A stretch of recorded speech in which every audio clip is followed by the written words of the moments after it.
This is a presentation of Northeast Streaming Sports. Tobacco Road Sports Radio is so excited to be your home for Triad Sports. I'm so excited! I'm so excited! We heard you loud and clear. Our mission is to give you what you want. You know what I want. I've been asking for it for years. Give it to me. Give me what I want. The best sports talk and live sports in the Triad, period. What's up, everybody? Live with Brandon Blake. Ladies and gentlemen, welcome to The Score once again with Brett Wiseman. Hello and welcome back to the Pit Stop here on Tobacco Road Sports Radio. Welcome back to Franchise Players, your home for Triad Sports coverage. I'm your host, Desmond Johnson, here on Tobacco Road Sports Radio. And if you think that's great, wait until you see what's next. It's going to be good. It's going to be huge. It's going to be huge. Tune in at tobaccoroadsportsradio.com. And don't forget to download the new Roku channel, Tobacco Road Sports Radio. 13 Daggers Tattoo Studio is looking for a new tattoo artist. Must be established with a strong portfolio and good work ethic. Stop by today at 13 Daggers across from Patriot Park on Fort Campbell Boulevard. Clarksville's ultimate tattoo studio. Tattoos, touch-ups, and consultations. See the artist's work online at 13daggerstattoo.com and get the custom experience you want with killer ink. Book today and get pricked by a pro. 13 Daggers Tattoo Studio. Looking hard on Boulevard. You are watching the Frankly Speaking Sports 2022 NFL Draft Extravaganza.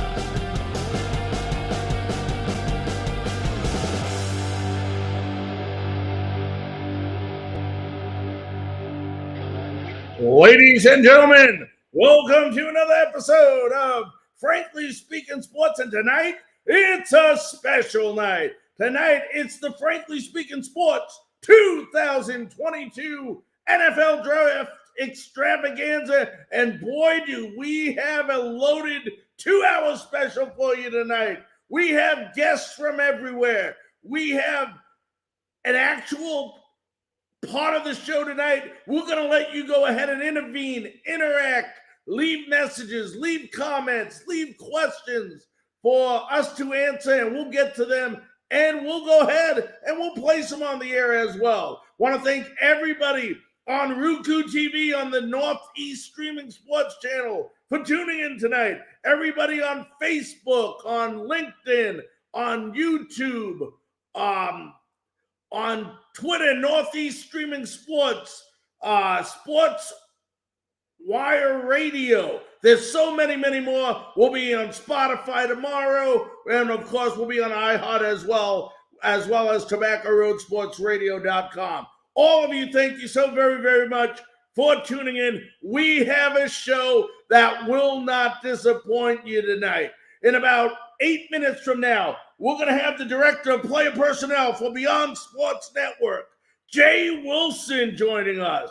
That's probably about 6 minutes from now. Then, following him, we have one of the most knowledgeable, and when I say knowledgeable, I say it with a capital K, analysts in all of college sports, football especially, college football in America today. Zach McKinnell from the Blue Bloods and the co-host of Frankly Speaking Sports College Football Tuesday will be joining us. And then we will open it up for some questions and comments for you all. So we want to definitely go ahead and leave those comments, leave those questions. We'll get to them throughout this 2-hour presentation tonight. Then the finale later on in the show, before we end it all up. Titans beat writer since 1997, folks. 24 years as the Tennessee Titans beat writer. Terry McCormick will be joining us to talk about the Tennessee Titans, their needs in this upcoming draft, and who they may go after. So a full show for you tonight, folks. And I'll tell you what, it's going to be incredible. But before we get to Jay, we got a lot of fans on tonight. I can see here joining us from a couple of different areas of the United States. A lot of people from Tennessee area. Thank you so very much for joining. And a lot of people from the South Carolina area as well. want to thank you so much for joining us. And, when you look at both your teams, you look at the Tennessee Titans, you look at the Carolina Panthers, they have similar needs and similar needs they think they have. And it's kind of coincidental how close these teams are when you look at them in the draft. Everybody on both sides of these teams think they need a quarterback, which in reality, they need a lot other things right now than the quarterback position. Folks in Tennessee, you have a quarterback. Cut the crap. Stop talking about a quarterback. You don't need a quarterback. Number two, they are so worried in Tennessee about getting a fourth receiver. And I'm repeating some of what I've said last night, folks, because we have such a bigger following of Tennessee Titans fans tonight. You do not need a fourth receiver. You have A.J. Brown that you need to sign. No doubt about that. Then you got Woods, who was injured, should be coming back. You got to eat grind. This is a team that can wait to the later rounds and possibly pick up a slot receiver. But right now, you do not need a receiver. You are a run-centric team. You run the ball a high percentage of the time. What the heck do you need 4 receivers for when Derrick Henry is going to get 25 to 30 or more touches a game? Okay? You don't need 4 receivers. There's a difference between a want and a need. In the draft, you need to get what you need until you can get what you want. And right now, if you're the Tennessee Titans, you have to go after an offensive lineman with that 26th pick unless something falls in where you can't just resist. You need to protect Ryan Tannehill. Ryan Tannehill was sacked 48 times this year. Meanwhile, on the other side, for you Carolina Panther fans, Sam Darnold is getting paid $18 million. Count that. That's 18 times 1. $18 million a year to play quarterback.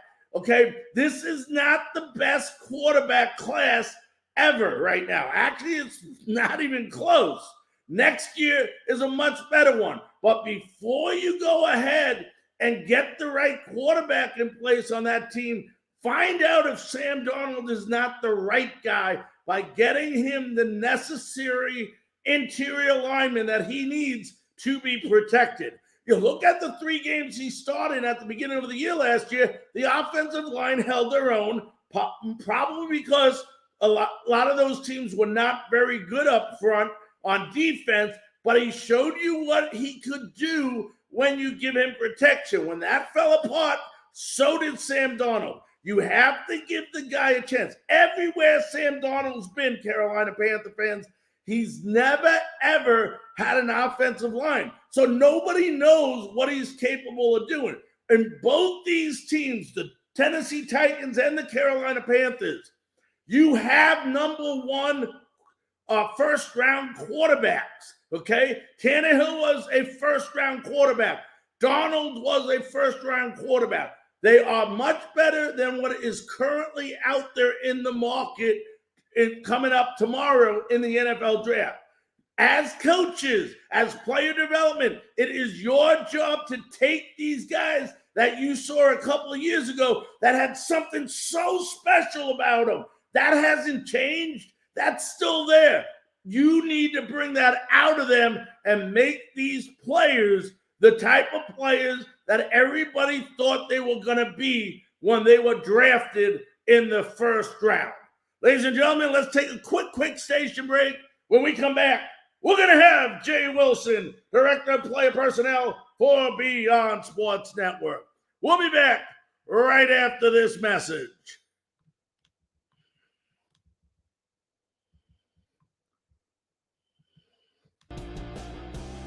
Ladies and gentlemen, my name is Larry Frank, owner and president of Frankly Speaking Sports, and we want to thank you very, very much for continuing to watch and listen to Frankly Speaking Sports on a daily basis. Over the past 2 years, it's been an incredible ride.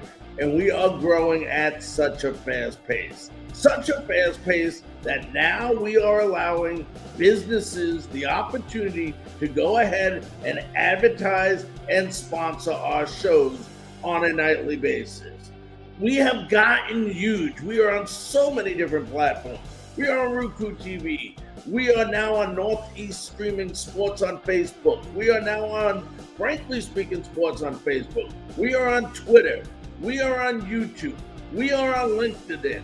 We are on all other networks such as TobaccoRoadSportsRadio.com, SportsWire Radio, Spotify, iHeartRadio, and much, much more. And we want to share our success by allowing you the same opportunity to be successful as well. We would love to go ahead and have your business be shown on our show to over thousands and thousands and more thousands of people on a monthly basis. For more information and pricing on how to go ahead and advertise with Frankly Speaking Sports, go ahead and send a message to franklyspeakingsports@gmail.com. Once again, that's franklyspeakingsports@gmail.com.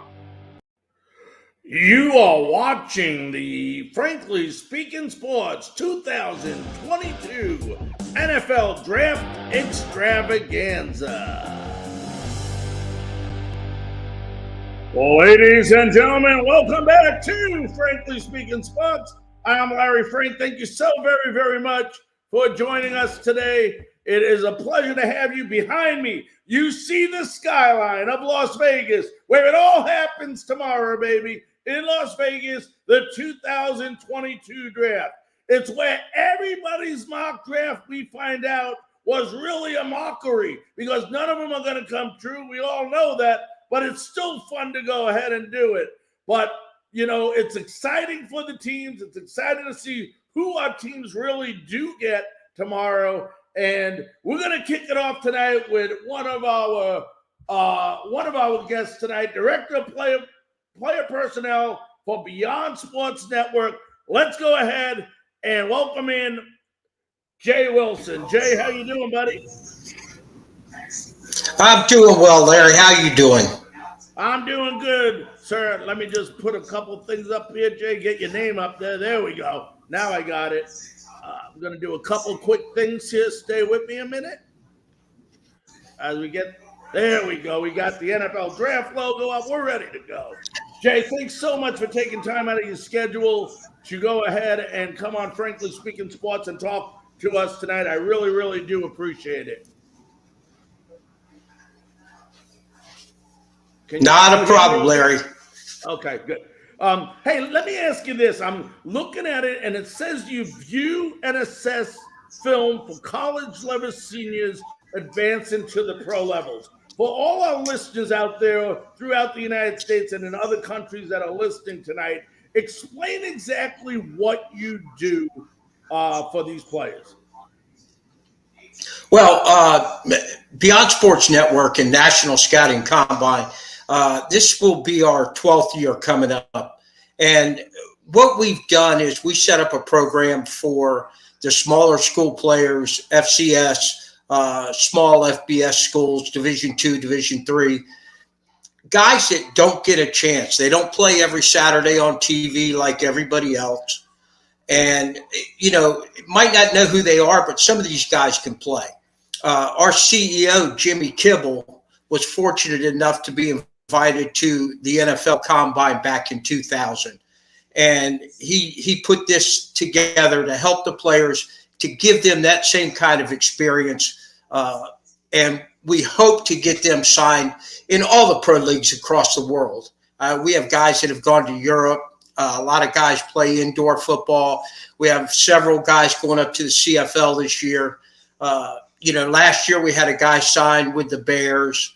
So, it gives a guy a chance to get some legitimate numbers and get them in front of some of these GMs and scouts that they may not get a chance to. Let me ask you this.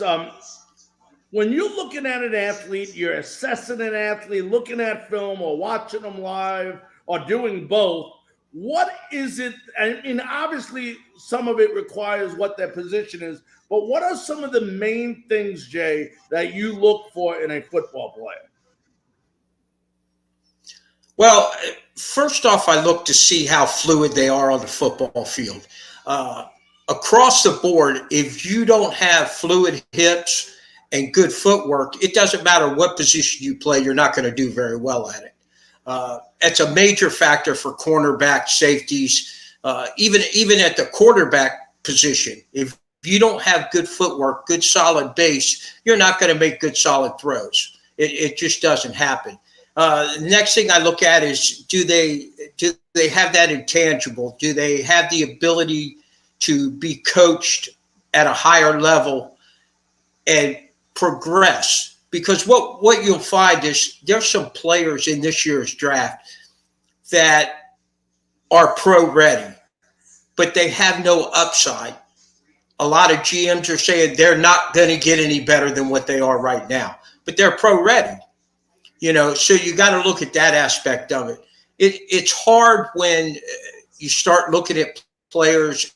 Interior alignment are difficult to judge. You look for size, you look for speed, you look for how quick their hands are. There's just a couple factors there that are very important when it comes to evaluating interior alignment.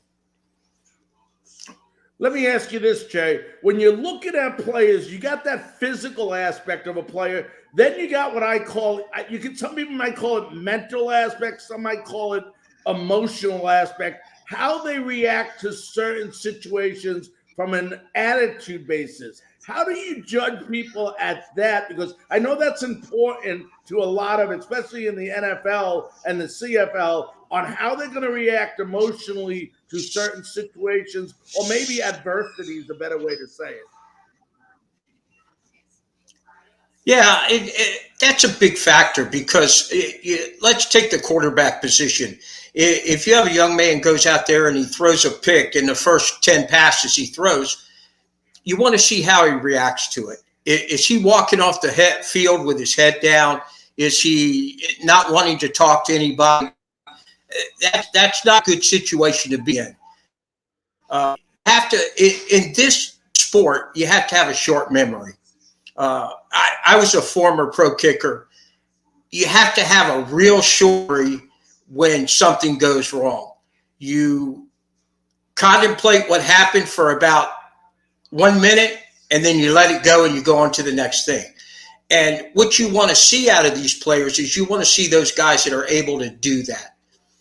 It's hard sometimes because you would like to see, when you're watching them live, it's easier because you can see their demeanor on the sideline. If you're watching it film, it's hard because you don't see them once they come off. But it is a big factor. And that's one of the reasons a lot of these NFL teams sit these players down and have one-on-one conversations with them. They want to know how they reacted to a particular situation. And these GMs and scouts, they know when they've done something wrong. And they can bring up a specific incident and they ask them, what were you feeling? How did you react to that? And that's a vital answer that a lot of these teams want to know. Yeah. Let me ask you this. We are talking to Jay Wilson, Director of Player Personnel for Beyond Sports Network. Jay, how do you judge or how do you find out how well an individual is going to grasp either a system or a playbook? Because there's athletes out there that can go on the field and do what they need to do, but when it comes to remembering a playbook or learning a more complicated system as they are in the NFL, CFL, or some of these other leagues, how do you tell if they're able to grasp that or not?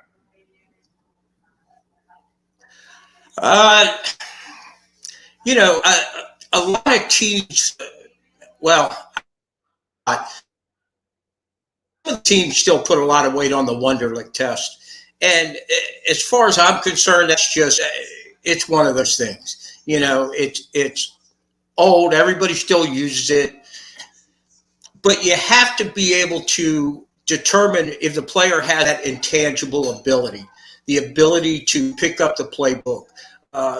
I'm from the Ohio Valley up here, and we had a young man a few years ago drafted as a quarterback by the San Francisco 49ers. The kid was phenomenal athlete. Didn't stick in the league because he couldn't learn the playbook. I mean, I've heard stories about this kid playing catcher in high school and throwing out runners sitting on his behind. You know, so he was that type of an athlete. But if you don't have the mental aspect, and the game of football is a lot more mental than what a lot of people and your average fan puts into it. There's not a whole lot of downtime. There is not, you know, everybody talks about, well, they have Monday and Tuesday off. Well, all those guys that have Monday and Tuesday off are probably at the facility getting injuries taken care of, doing some extra work, watching film. You know, certain positions, that film viewing is critical. If you don't have guys that will sit down and film for hours, they might not have the mentality you need to actually be in the league. It's very important that you do your homework on the opponent you play, on your past games, where you played well, where you didn't play well. There's a reason why Tom Brady is Tom Brady. Tom Brady watches the film. Tom Brady assesses the defense about a tenth of a second faster than a very good quarterback. And that tenth of a second is miles in the NFL when you have a 25-second play clock going on. So you have to have players that go out there and can evaluate what they're seeing and then trust their instincts as to what they are seeing. And the only way they can do that is to do their homework by watching film, looking at what tendencies are. And that's crucial when the GMs and the scouting departments and all the assistant coaches and everything, when they break down film, it's very important that they have those key factors in there. So you just look for that player that's got that. It's kind of a second sense that you get from watching a guy. Most of these guys, we know, everybody in NFL is an athlete. They're good at what they do. There's 5,000 guys walking the street that are just like them, but they don't have that mental aspect that they need to play in the league.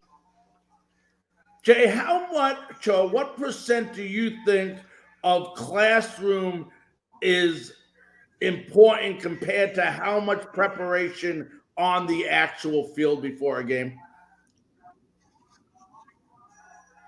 I'd say probably 90% of it, because you have to prepare during the week for what you may see on a Sunday or a Monday.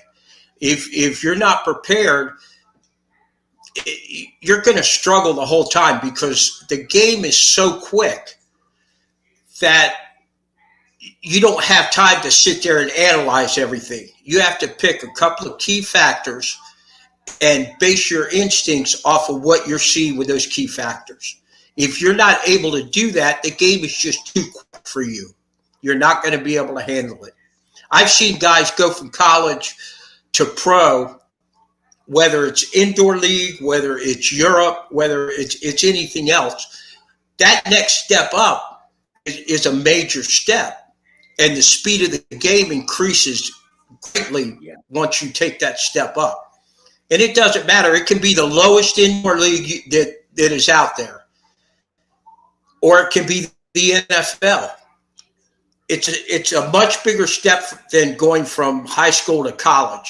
That's a little bit faster. But when you go from college to the pro level, it's a much faster game, and you have to be mentally prepared to do that. And the only way to do that is to prepare throughout the week on those days that you sit in there in your position meetings or your team meetings and you're breaking down film. And it's those guys that can do that can compartmentalize what they're looking at, that become your outstanding football players. Jay, I think one player that you had an opportunity, at least your company did, to assess a lot more than some of the other players. You were talking about certain conferences that aren't as big as the other ones. How much assessment and what is your opinion of Liberty's Malik Willis? I personally, I've got to be honest. For the last 2 years, I've been trying to get Malik to come to our event, knowing fully well he was probably going to get an invite to the NFL Combine. But, I always try. Malik Willis, in my opinion, is probably going to be the first quarterback taken off the board. And it's probably not going to happen until pick 20 with Pittsburgh. But Malik has all the intangibles. That young man can throw the ball wherever he wants to.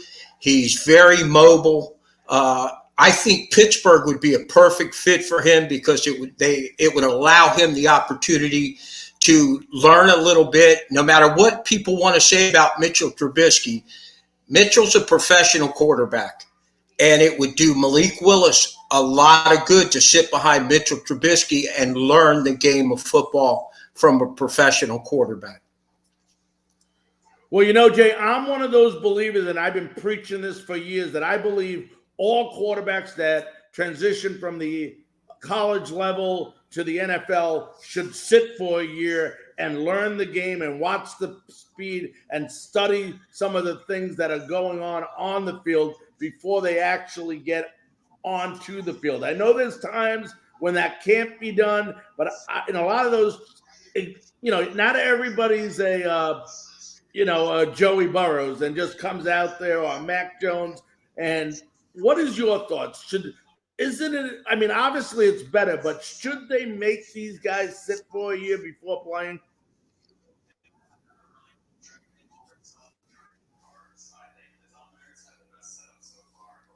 Yeah, it would be a big thing to be able to do that. But in all reality, it doesn't work that way all the time. Realistically, you have a handful of guys that come out every year that can step on the field and can be up to speed and be able to play at that level. Ideally, you would like them to sit behind somebody that is very good at the game and can teach them and is willing to teach them. The biggest downside of that is, let's say you're the starting quarterback for the Tennessee Titans. I'm the rookie quarterback for the Tennessee Titans. I'm trying to come in and take your job. I'm doing everything I can to take your job. How willing are you going to be to teach me? That's where the issue comes in. And most of the guys I've ever talked to, they're professional about it. But bottom line is, you have a $30 million mansion and you've got a wife and kids and your mortgage and car payments, and this young man's trying to take your job. So really, how much are you going to help? Right. It's good for him to sit there and watch film of what you did correctly, what you didn't do correctly. It's a big factor. Like I said, there's a handful of guys that come out. Josh Allen is one of those guys that came out and he was NFL ready. There's no doubt about it. Did he struggle a little bit? Yeah, because teams threw some defenses at him that he hadn't recognized before. And it takes a little bit more time to, like I said, in 25 seconds, you've got to get the play call. You've got to walk up to the line of scrimmage. You've got to identify the Mike linebacker. You've got to identify what coverage they're in. You've got to call out what the blocking scheme is. And then you've got to run the play. And sometimes that becomes very overwhelming for some of these young men that come into the league. We're talking to Jay Wilson, Director of Player Personnel for Beyond Sports Network. Jay, if you had a judge and make an assessment on, forget about position here, but who is the best all-around athlete in this draft tomorrow? I would probably have to best all-around athlete, in my personal opinion, is probably Garrett Wilson out of Ohio State, wide receiver of Ohio State. Yep. I think the kid's phenomenal. Being from Ohio, and in all fairness, I'm not a big Ohio State fan, but he's probably going to be the first wide receiver that comes off the board. And he's just got that intangible. He can take the top off the defense very quick. Another kid on the other side of the ball is Aiden Hutchinson. Aiden Hutchinson out of Michigan. He's just the kid's ready to play right now. He really is. I think it's going to depend on what system they put him in as far as how much success he will have. But I think I'm not letting any secrets out of the bag saying he's going to be a Jacksonville Jaguars first pick. I really believe that. Out of 9 teams in the first 10 picks, they're all looking for an edge rusher. And there's only off the grading I came up with 5 players with a first round grade. So there's 4 guys there that are going to come up from nowhere that people are going to say, well, where'd they come from? Well, that's if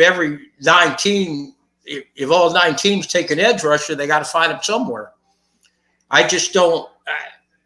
This is a tricky one. But I think defensive player-wise, I think Aiden Hutchinson, and I think on the offense, I think you got Garrett Wilson. I mean, I think those are your top 2 athletes in the draft this year. Okay, Jay, final question, and we'll let you run here. It's a 2-part question, Jay. Who do you think could be an overrated pick in this upcoming draft that people are giving a lot more credit than you think actually may result in? And who is somebody that's not being looked at that people aren't necessarily talking about that could be a really, really solid player for somebody in the NFL? Well, probably I think there's a lot of talk about Kenny Pickett coming out, being the number 1 quarterback coming off the board. I've seen a lot of his games. The kid is a good quarterback. Don't get me wrong. He's very solid. I just don't know that he's NFL ready right now. I think it's going to take him a little bit of time to figure the game out. He had some decent numbers at the combine, but it's going to be a little bit tricky with him. The kid that I think, you're looking at on your edge rushers, Trayvon Walker would be a nice pickup for somebody that is a little bit. He gets a first round grade, but you don't hear a whole lot about him. So there's some kids out there that are going to sneak in to that second round that may have a 4th or a 5th round grade, but like you said earlier, teams have to pick based on need. Not who they would like to have, but they have to base it on need. But they have to be careful because there's a fine line between taking the best player available, which a lot of GMs like to do, and a team taking somebody that they need to fill a position. With your Tennessee Titans, at pick 26, I think that's where you guys have your first pick. I think they're going to take Tyler Smith out of Tulsa. I mean, the kid's a heck lineman. Yes, he is. Yep. And, that's what they need. I agree. Build that line up and protect Tannehill. I agree with you 100%. Well, listen, Jay, we're running out of time, but I want to thank you from the bottom of my heart for taking time out of your busy schedule today to join us on Frankly Speaking Sports. No problem, Larry. I really appreciate it. And we'll see how close I come tomorrow night. See how close I was on some of these picks. We definitely will, my friend. Stay safe and enjoy the draft. All right. Stay in touch, buddy. All right, buddy. All righty. That was Jay Wilson, Director of Personnel, Player Personnel for Beyond Sports Network. We're going to take a break. When we come back, Everybody on this show knows this man, and you're going to be happy to see him. We're going to break down and talk about some of the players in tomorrow's draft and get Zach McKinnell, host of the Blue Bloods, opinions on what he thinks about these players. We'll be back right after this message.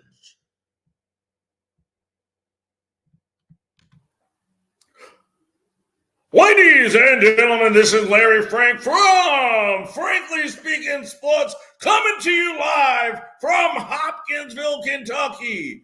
Are you a professional tattoo artist? If you are, I have good news for you. 13 Daggers Tattoo, located at the Fort Campbell Army Post in Clarksville, Tennessee, is now looking for professional tattoo artists. If you're a professional tattoo artist and you are looking for work, make sure to contact 13 Daggers Tattoo in Clarksville, Tennessee. We love sports. Joe Louis, the greatest boxer ever lived. Not only do we love sports, but we love to debate sports. He was bad in Captain Clay. He bad in Sugar Ray. He bad in that. Who that's the new boy has? Mike Tyson look like a bulldog. He bad at him too. He done whipped Mike Tyson there. He whipped all their ass. For the best sports analysis in the triad. What about Rocky Marciano? In-depth local coverage of your favorite schools and teams. Let me tell you something once for all. Rocky Marciano was good. But compared to Joe Louis, Rocky Marciano ain't. And of course, the best sports debate in the triad. Beat Joe Louis's ass. Welcome to Tobacco Road Sports Radio. Joe Louis was 75 years old when he fought. You're welcome. I don't know how old he was, but got it ass whipped.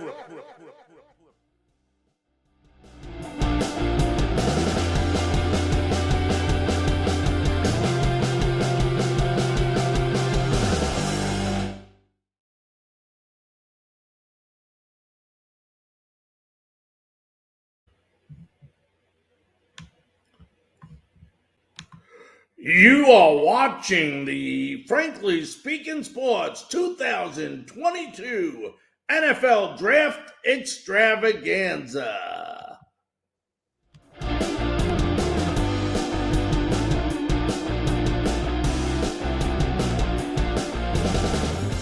Ladies and gentlemen, welcome back to Frankly Speaking Sports. I'm your host, Larry Frank.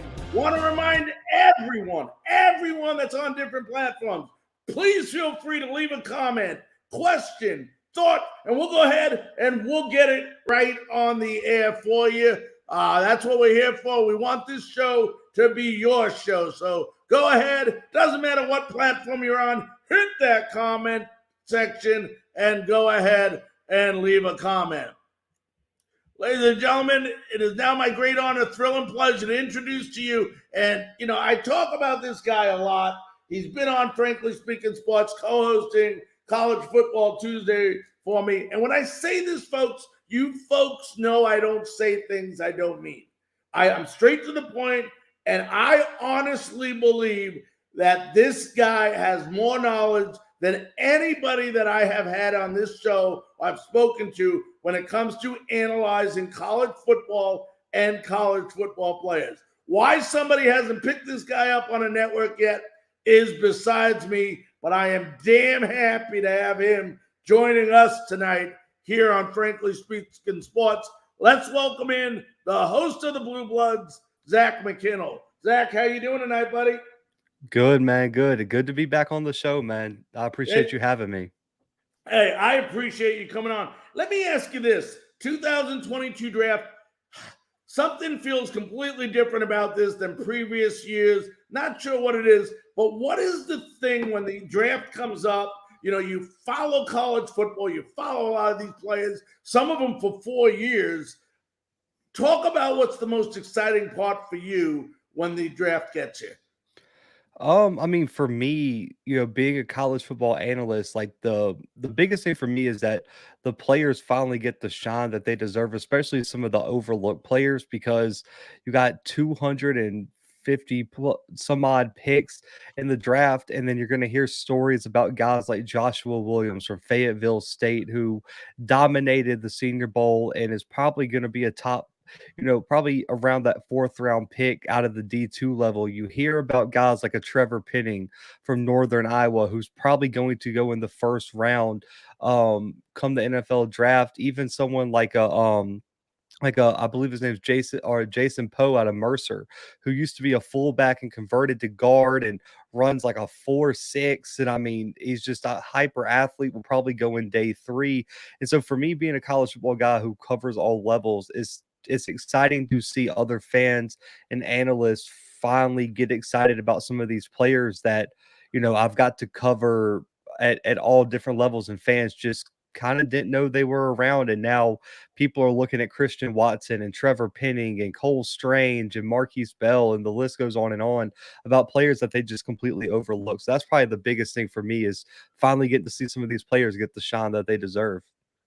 I don't understand something, and I know you're the right guy to explain it to me, but when I look at the running back class in the draft, it is not a bad running back class. I mean, Brees Hall, Iowa State. You got Kenneth Walker. You and I have talked about him so much last year. Isaiah Spiller, who's one of my favorite from Texas A&M. Brian Robinson Jr., Alabama. Demian Pierce, Florida. Jerome Ford, let's not forget Cincinnati. Why is nobody talking about running backs in this draft? For me, I feel like it's been a slow devaluation of the running back position in the NFL. Outside of a talent similar to like a Derrick Henry or maybe even like a Christian McCaffrey, you're not going to get teams jumping at running backs early in the first round. So it almost becomes an afterthought in the pre-draft process, where all the analysts get caught up in talking about the newest edge rusher. You look at the hype behind Trevon Walker that has recently come about with the first pick. He's getting so much shine. You look at somebody like a Garrett Wilson or even a Malik Willis who shot up draft board. But the running backs, everyone just kind of says, all right, that'll be a day 2 conversation we're going to have. There's a lot of great running backs, but we're not really going to talk about them because we know they're not going to be taken early. But I do agree with you. There's some guys who, in my opinion, have Pro Bowl talent that can be starting running backs in the NFL for a very long time. You look at Kenneth Walker, Brees Hall, and those 2 guys are my favorite.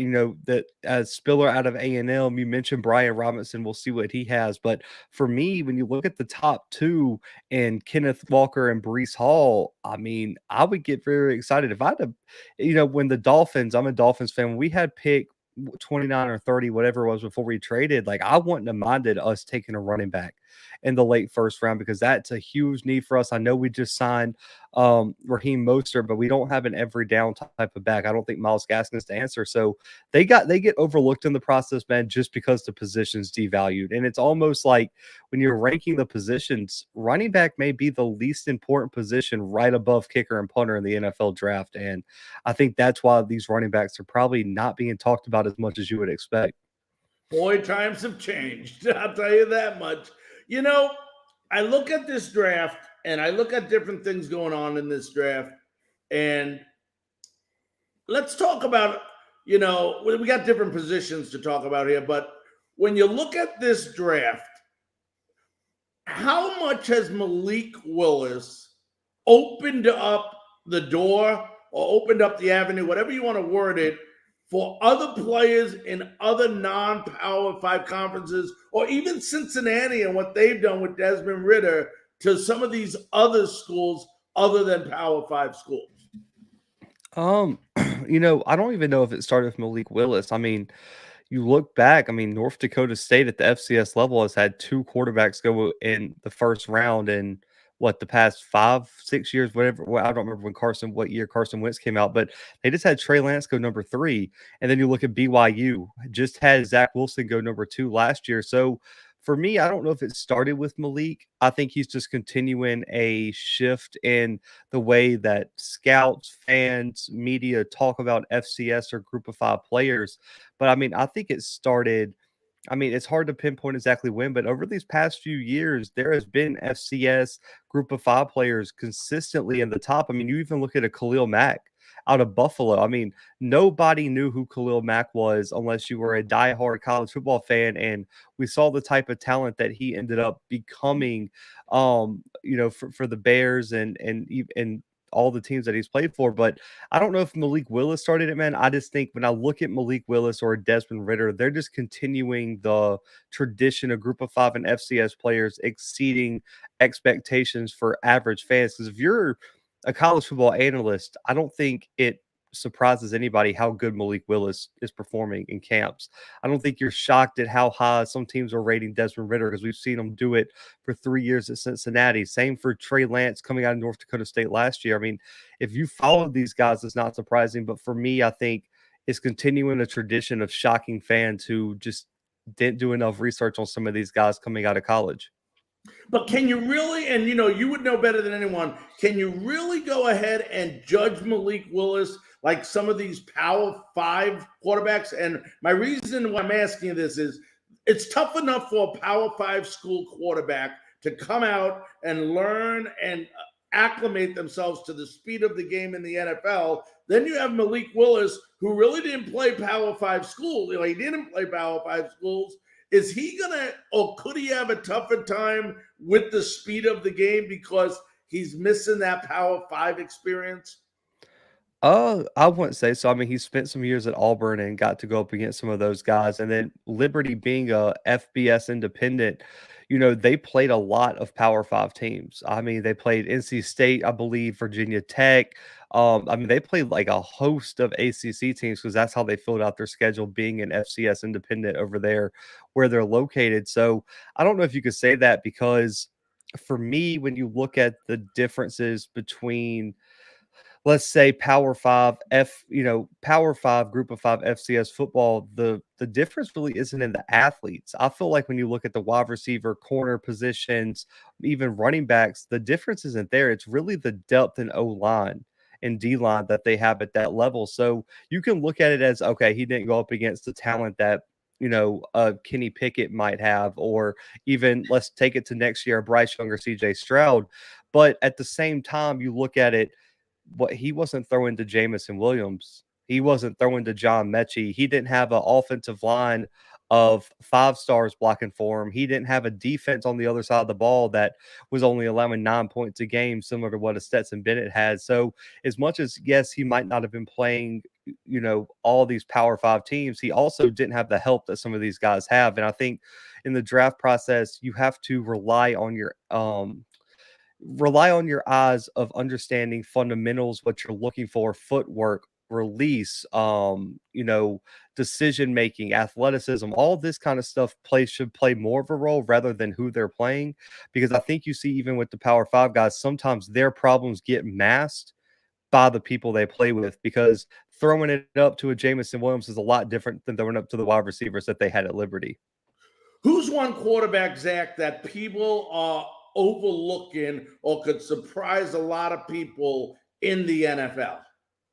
I'm going to go with Cole Kelly, Southeastern Louisiana quarterback, was a transfer from Arkansas. He's 6'7", 260, and he's literally like, if I had to create a player that mimicked a Josh Allen the most, it would be Cole Kelly. I mean, he was a Walter Payton Award winner, finished second for the award last year down there in Southeastern Louisiana. He had over 5,000 yards passing, over 50 touchdowns, less than 6 interceptions, and completed 75% of his passes. I mean, that is just a ridiculous number. And on top of that, he threw the ball over 550 times too. So he's not just dinking and dunking and not throwing a lot, and he's just, stat padding almost his completion percentage. This guy's airing it out. He plays in an air raid scheme, has the biggest arm, in my opinion, in the class. I think if you just judged it off arm strength, Cole Kelly's winning that battle due to his size. He also was the leading rusher for his team at 6'7", 260, and also had over 20 rushing touchdowns this year as well. He's just a big, athletic, strong kid. He's really, really smart, really careful with the football, extremely accurate. And when you look at what the NFL needs, you need big guys with strong arms that can move in the pocket. And that's what Cole Kelly is, because he doesn't get rattled by pressure either, because he knows he's bigger than a lot of defensive ends. So even if you get your hands on him, you better be ready to bring him to the ground because that is a hulk of a man at 6'7", 260. Yeah. And so therefore he's not afraid to take a big hit because he knows he can handle it. And so when I look at that, he's a little bit older. I believe he's 24 years old because he spent a little more time in college, but you're getting a mature guy who understands the offense that's not going to cause you problems. So if you're looking at a guy to take in the late rounds that could pan out to be a starter, I really, really like Cole Kelly out of Southeastern Louisiana. I want to break down some of these positions. Now, we're not going to spend a lot of time, but I'll ask you a couple of players and then maybe a surprise player. Let's go ahead and start on defense with the edge rusher. Call him defensive end, edge rusher, whatever the heck you want to call him nowadays. Who are your top two, in your opinion? I don't care who anybody else says, but in Zach McKinnell's opinion, who's the top two edge rushers in your opinion in this draft? And then give me one surprise edge rusher that people might be overlooking. I would say Kayvon Thibodeau and Travon Walker would be my top two. I think when you look at Thibodeau, it's really the case of prospect exhaustion, if that makes any sense. Like we've known this guy so good for so long that now we're just over evaluating him and just picking holes in his game, similar to like what they did with Justin Fields last year, and we've seen with other prospects over time where you've analyzed so much of Kayvon Thibodeau. Now you're just looking for an excuse not to draft him. When you look at his makeup, when you look at his production, his ceiling is just astronomical. And the fact that people are just almost forgetting him in this conversation it blows my mind. Like I don't even think it's a question. I would take Kayvon Thibodeau if I'm looking for an edge rusher in the first round. And then I like Travon Walker too. A lot of people point to, oh, well, he played with, however many draft prospects Georgia has coming out. I mean, they probably have 7 guys on that defense if they want like an age, an eligibility requirement for the draft. I mean, they got freshmen on that defense that would be drafted right now. It's so good. But for me, he played his role in a scheme. I think if they told him to go out and get 15 sacks, I think he could have. He has that type of athleticism, that type of motor. I love what he brings in just terms of pure intensity. And if you're looking for a guy who I feel like where he played in college almost held him back, that's Travon Walker. And I think you're seeing in this draft process, he's slowly climbing up boards because people are realizing that he just played his role at Georgia. He said, if I play my role, we're going to go out here and we're going to hold teams to 7 points a game and we're going to go win a national championship. So, and that's what you want in a player, man. You don't want him to be trying to do too much. Listen, whatever you need from Travon Walker, he's going to give you. So I like Travon Walker at number 2. And then for my surprise pick, I don't know if I'll give you one that I don't know if it's a surprise, but I'm surprised he's not being talked about is Jermaine Johnson from Florida State. I think that kid has an extremely high ceiling, and I've seen some mocks have him fall into the second round. And I'm like that. For my opinion, Jermaine Johnson should go top 15. That's how good he is, and I almost like him more than Aiden Hutchinson. If we're gonna be honest about it, I like Jermaine Johnson that much. But if I had to pick a surprise guy, I would probably say James Houston out of Jackson State. He's a Florida transfer. He was playing linebacker for the Gators. Jackson State and Coach Deion Sanders moved him to defensive end. He had over 20 sacks this year, led the FCS in tackles for loss and sacks, was top 5 in the Buck Buchanan Award race, which is given to the best defensive player at the FCS level. And on top of that, he was the SWAC newcomer of the year. And I mean, covering the SWAC, there were times where if you understand, like when you're watching film, you're just like, that guy is murdering people out here. Like he's disrupting the game even when he's not in the play. And that's what James Houston brings. I think he's extremely athletic. He can play multiple roles on a defense. So I think in the 3rd, 4th round, when James Houston comes off the board, someone's going to get a real big steal. How about cornerback? I think number 1. I've been back and forth. I actually had an argument today with some people about it. I'm going with Sauce as my number 1 corner. I think Ahmad Gardner is that. And I don't want to, it's so hard to make comparisons to great corners because people are like, well, he hasn't even played a down. I think his ceiling is Jalen Ramsey 2.0, where he is just going to shut an entire side of the field down. You just want him on your best player. And he's got the swagger. He's got the confidence. He's got the fundamentals. He's got the production. And I understand that, and Derek Stingley is my number 2. I'll just go ahead and say that out of LSU. And if Derek Stingley played like he did his freshman year in 2019, I don't know if there's a debate. I think he might go number one. But the thing that worries me about Stingley, whether it was injuries, whether it was lack of motivation, whether it was a scheme change, coaching change, whatever you want to put on it, I'm going to go with Sauce's 3 consistent high-level production years, never allowing a touchdown, being the most consistent corner in college football over a guy who had 1 magnificent year and 2 years where he showed a lot of question marks to me and a lot of red flags. He couldn't stay healthy. He couldn't stay motivated, had a lot of problems at LSU. But in terms of ceiling, Derek Stingley is giant. And if they both live up to the hype, man, you could look back and say those 2 guys being in the same class might solidify this being one of the best DB classes in history. Because you also have McDuffie right there too, which is my solid number 3. I mean, McDuffie, in terms of a zone corner, is an absolute dog. And if I'm looking for somebody who is underrated, I'm going to go Zion McCollum out of Sam Houston State. Won the national championship this past spring,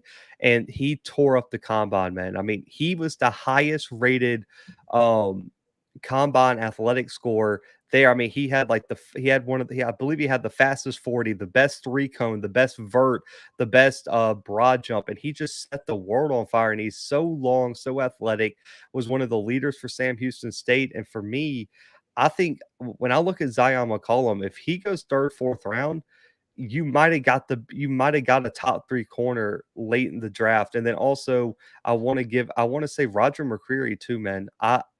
For me, he's a 1st round prospect, especially when you turn on that Iron Bowl tape, what he did to Mechie and what he did to Jamison Williams. But I think he's going to fall 2nd round. I still think that's a steal for Roger McCreary too. Not going to hit every position, but before I do go to the offensive side, linebacker.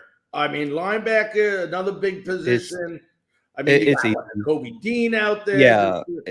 Yeah, that's easy, man. Number 1 has to be Devin Lloyd, and number 2 is probably Nakobe Dean. I think the only reason I'm picking Lloyd a little bit over Dean is because of his size. I think if you're looking for athleticism, Dean's your guy. But you look at both of those guys; those are day 1 starters that potentially could be a team leading tackler rookie year. They're that good. I love Devin Lloyd's leadership, his understanding of the defense, and Nakobe Dean is like a corner playing linebacker.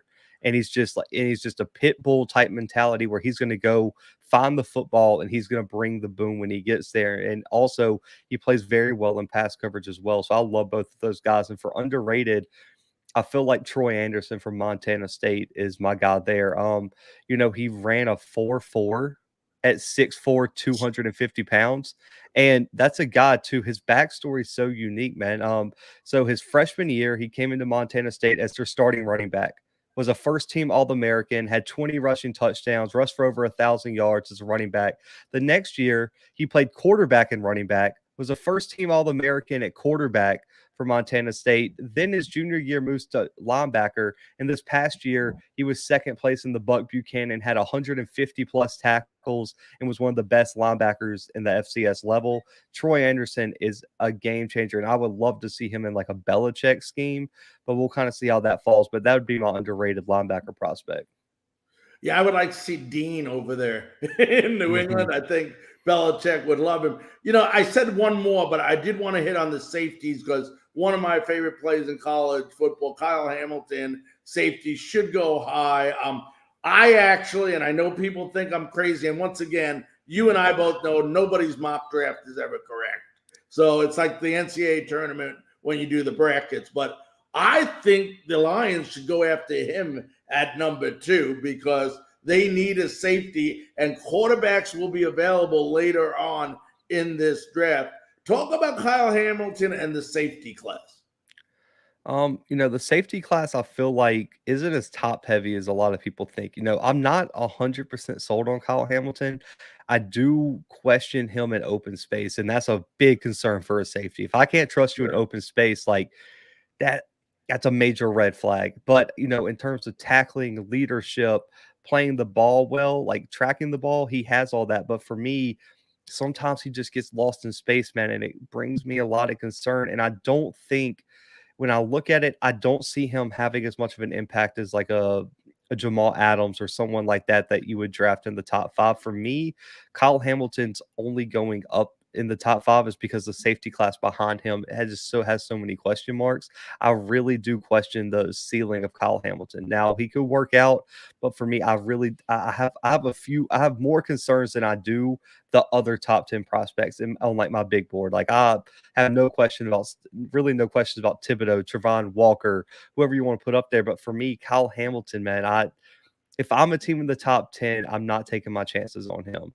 So that's just kind of how I see it. Now, I do like Jaquan Brisker out of Penn State, though. I think that kid is just it's like people say nowadays, he's just a dog, man. I mean, that guy will come in and just make plays. When you look at that Penn State secondary, he was the leader, made a lot of big plays in their bowl game against Arkansas. I think Jaquan Brisker, it's funny, we had our mock draft switched. I actually think the Lions should go Malik Willis at 2 and get Brisker at 32. And so you say they get Hamilton at 2 and then flip it. So for me, I just think Brisker's a safer pick because if my pick at 32 at Brisker doesn't work out, I can live with that. If I hit it, and I'll tell you what I'm thinking here, Zach. And I know it's a weird philosophy, but defense wins championships. You look at Georgia last year. You look at the Rams last year. That defense won them the Super Bowl. Why do teams tend to go ahead and take care of that offensive side if it's defense that wins championships instead of getting the defense first? Well, I mean, because I feel like as much as this defense wins championships, you're not winning a Super Bowl without a good quarterback. So quarterbacks are always going to win out. Because I mean, as much as you could say the Rams won the Super Bowl based on defense, if they don't trade for Stafford, Jared Goff's not getting them there. Sure. If the Bengals don't take Joe Burrow, they're not even close to where they were. And I mean, when you look at it last year, though, if the Bengals don't draft Jamar Chase, I don't know if they're there. It's true. In the long run. So I think you need to have the best of both worlds. And also the Rams training for OBJ ended up paying off in a huge way. And also Cooper Kupp developing out of Eastern Washington like he did. Like no one saw that coming. So yeah, defense does win championships. You have to have a good defense. And that is ultimately why the Rams won, because of Aaron Donald and Von Miller making plays on the defensive side of the ball. But quarterback's always going to win out, man. Because I think when you look at, the Brady dynasties, you look at the Roethlisberger's winning it, the Peyton Mannings, whoever you want to put up, the Aaron Rodgers going to get one, Drew Brees with the Saints, like the list goes on and on, Patrick Mahomes. If you don't have a game changer at quarterback, I mean, the one exception might be Flacco, but at that time, he was balling for the Ravens for that 2-3 year period. Yeah, right. That's right. And so if you don't have a quarterback that can get your defense to the show, it's really all for nothing, because you can have a great defense. The Bears had a great defense for a long time, and Trubisky was just driving them into the ground. So I think that's what you're looking at. And also, you can use the Broncos as an example. Before Peyton Manning, they could not get there. And it took Peyton Manning, even the Peyton Manning version that we got, which was only half of what Peyton Manning used to be, was enough to get that defense to the show. And then they picked off Cam Newton. So I do agree that defense wins championships, but if you don't have a quarterback, that defense is not going to get you there. We've talked about quarterbacks already. We talked about running backs early in the show. We kind of hit on offensive line, but let's do that again. I mean, you mentioned Trevon Walker. We mentioned Hutchinson. We mentioned a couple other guys. Talk about an offensive lineman that could be a big surprise in this draft.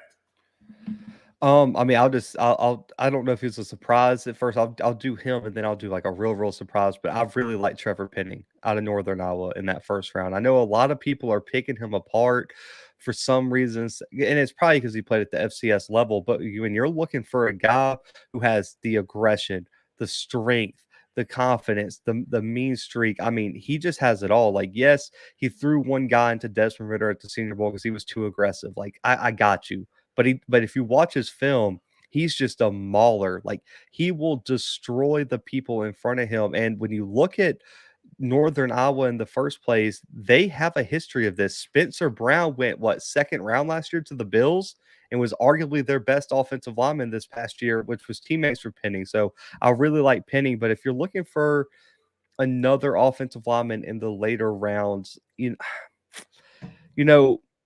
for me, I would say I'm blanking on his last. I believe it's Donovan West out of Arizona State.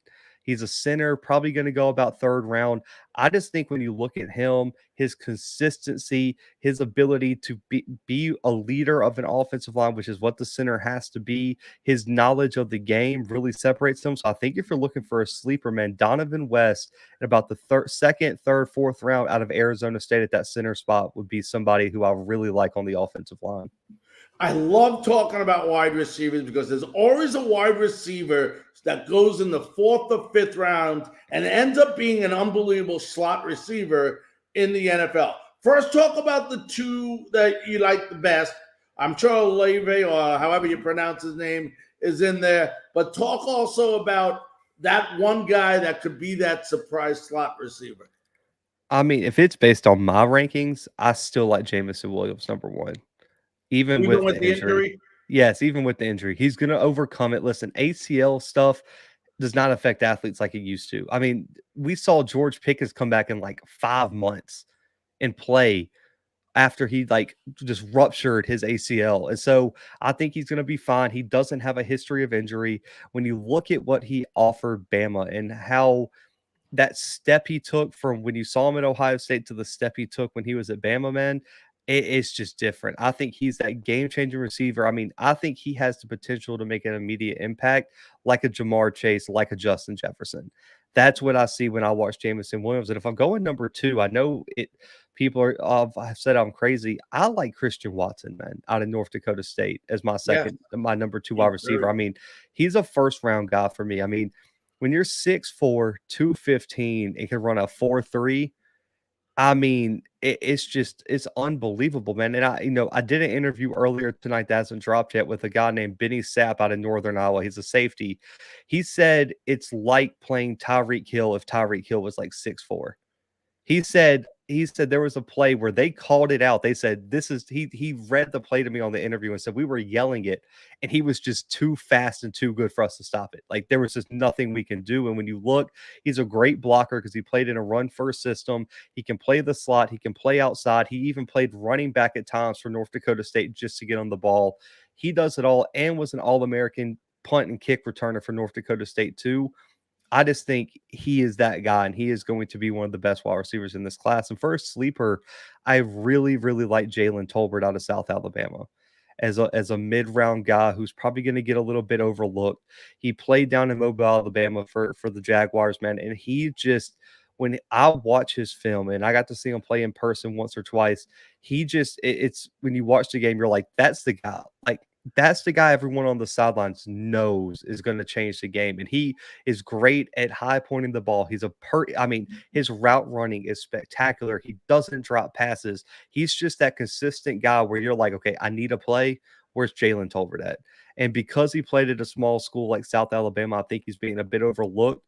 But Jalen Tolbert is a game changer in the third or fourth round, in my opinion, coming out of South Alabama. What's your thought on Treylon Burks of Arkansas? I think for me, he's a boomer bust pick. I think when you're looking for like a one-on-one wide receiver that can just go up and make a play in those situations, you get that with Burks. I question, he doesn't have that just pure athleticism that some of the other top receivers have. I love his game speed and his aggression, but for me, I think his ceiling is capped a bit more than like the Garrett Wilsons, the Jamison Williams, or Christian Watsons. I feel like you're going to get a guy who could start. You're probably just not going to get a Pro Bowler. All right, we'll switch over to the last position on offense that we haven't talked about, tight ends. I hear that there's some good tight ends, but you don't hear about a lot of teams going after tight ends. So what are your thoughts on this tight end class, and how do you break them down? I'm going to be honest, like I really don't love any of the tight ends, and like there's none that like stick out to me, if that makes sense. Yeah, sure.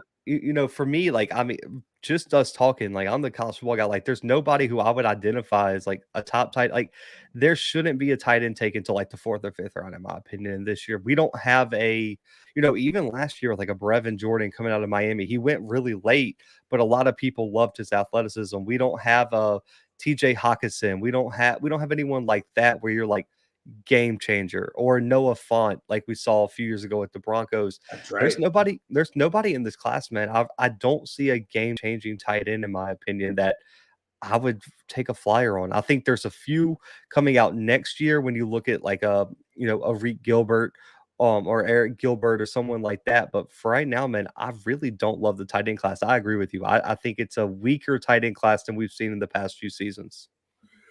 All right, let's switch gears now. With the first pick, the Jacksonville Jaguars select. Okay, I'll give you what it should be, but I'm going to give you what it is. I want what you think it should be. Forget what they. Okay, why don't you give me should and what you think it will be? How's that? Yeah, it should. In my opinion, it should be Kayvon. I would say Kayvon or Evan Neal. I think depending on which direction they go, I think those are the two best players at their respective positions, and that's the two biggest needs for the Jaguars. Do you want a pass rusher?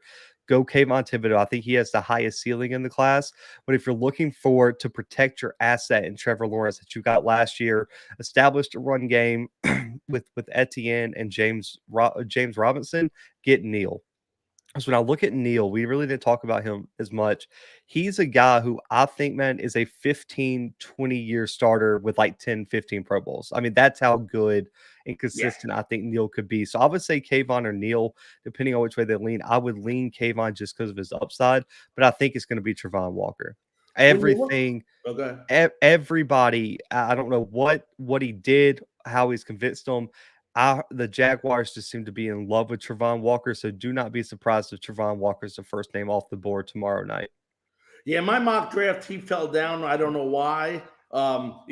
First time doing it, I think I hit the wrong button or something. But I think I got him at like 18th or 19th, which I know is incorrect. If he drops that low, man, I will be dumbfounded.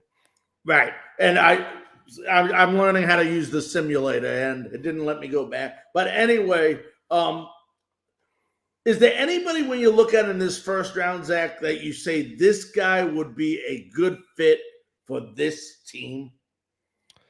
Oh, that's a good question. I'm trying to think about all my mock drafts, like let's see, I'm gonna pull it up real quick because I've drafted a few people in the same spot. So for me, looking at it, Ahmad Gardner to the Jets. I love Sauce to the Jets at 4. I think he's gonna fit that secondary very well. And also you got to play Josh Allen twice a year. You got to play Mac Jones twice a year. The AFC is absolutely loaded with quarterbacks now.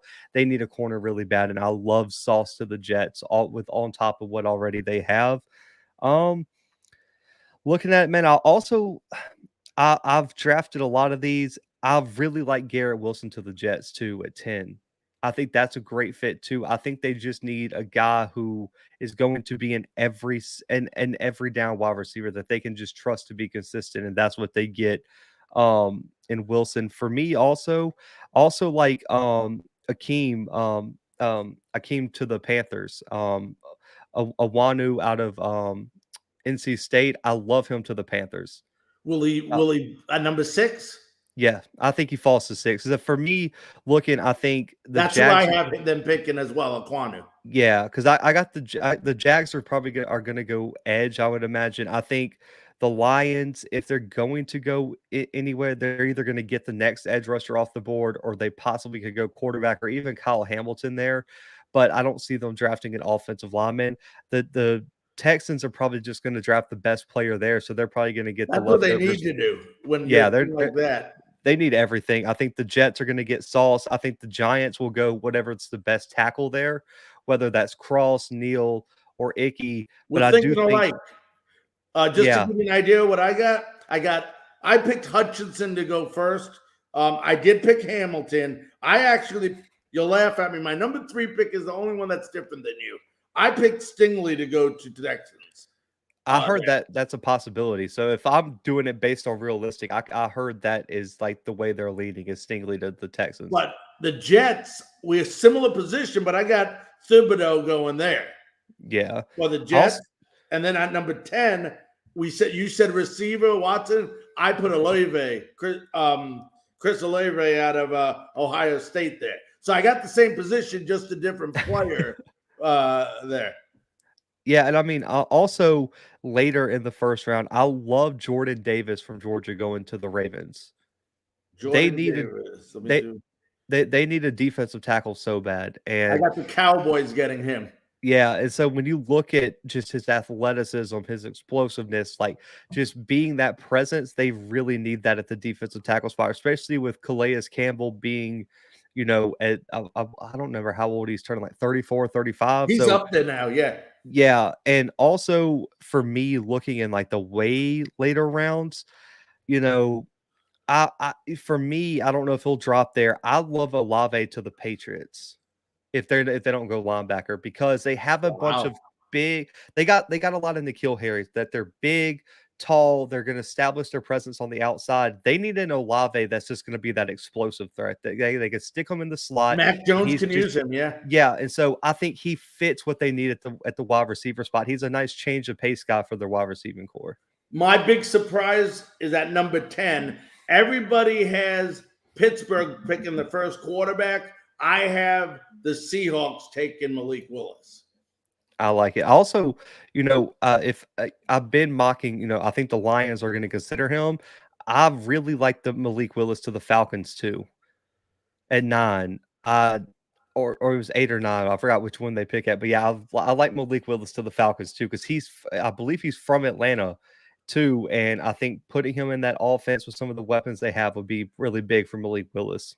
But is that their biggest need, that number? And I ask you that because Marcus Mariota, okay, we know he's not going to be a Tom Brady, but could he suffice that team for them to wait till next year's class? And when Stroud and Young, I believe, is coming out next year too, it should be. And I'm not disrespecting. I hate to disrespect any class, but they just seem like higher ranked quarterbacks than what are here this year. I definitely agree with that. I mean, we'll see, man. The Falcons are one to hard to project, especially with Calvin Ridley being suspended now. Wide receiver is a giant need now. So they got so many needs they could go with because they could go edge, they could go corner, they could go wide receiver, they could go quarterback. I mean, they got a lot of needs over there in Atlanta. So we'll see which way they lean. On your mock draft, before we wrap it up, I'm gonna ask you a couple of teams that this our show is very popular in those areas. Want to start out with, and you mentioned some of them already, but we got a lot of New York Giants fans. The Giants have 2 picks in the top 7, number 5 and number 7. Who did you have them taking there? So I did one that was realistic today. So I went with like the biggest rumors. So for me, I got them getting Neal at 5 from Alabama, the offensive tackle, which would be a steal at 5. Yes. The Giants should, especially to pair with Andrew Thomas from Georgia that they got a few years back. And then at 7, I got them getting Kayvon. I think Kayvon might drop. And for me, the Panthers aren't going to take them at 6. Okay. And then at 5, that they're taking Neal. Sauce is going to the Jets. Aiden's going to go to the Texans because for some reason, I think the Texans always butcher the draft. I don't like Aiden over Kayvon, but I heard a lot of teams do.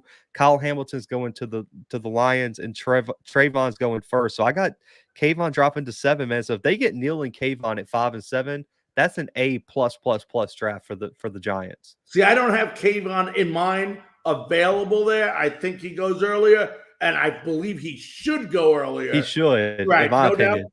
But I put you might laugh at me at number 7, Devin Lloyd for the Giants. Oh, I don't mind that. Yeah. All right. The other team, and I'm going to ask you about the Dolphins in a minute because they don't have a first-round pick, and I want to know your opinion on something there. But let's jump over. Another following is the Carolina Panthers. You hit on that. Do you think Aquanu, if he's available, that's who they go from NC State? Yeah, I think so. I think, I'm pretty sure Neal's going to go somewhere in the top 5. I think Cross and Aquanu are going to be the 2 guys there. They're just going to pick whatever's left over from the tackle class. So I would say they're almost guaranteed, in my opinion, to go one of the 3 tackles. And it's really hard when you get, towards the end of the first round because a lot of, there's things that happen that you don't expect and vice versa. Yeah. But the Tennessee Titans at the 26th pick. I got them going wide receiver. I got them getting Sky Moore out of Western Michigan. Ooh, he's a good. He went earlier with the Saints for me, but that would not be a bad pick. I still think they need an offensive lineman, and I believe if Kenyon Green is available there, they should go after him. Yeah, I got Kenyon going the next pick to the Bucks. So I mean, Do you really? yeah. And actually, that was my next question. Tampa Bay Buccaneers. Go ahead. Who was it? I got them going Kenyon Green, Texas A&M. I think they're probably, when you look at Zion Johnson out of Boston College, you look at Kenyon Green and you look at Tyler Lindenbaum, who I got going at like 11. I think if any of those three guys are there, I think that's where the Bucks are going to go.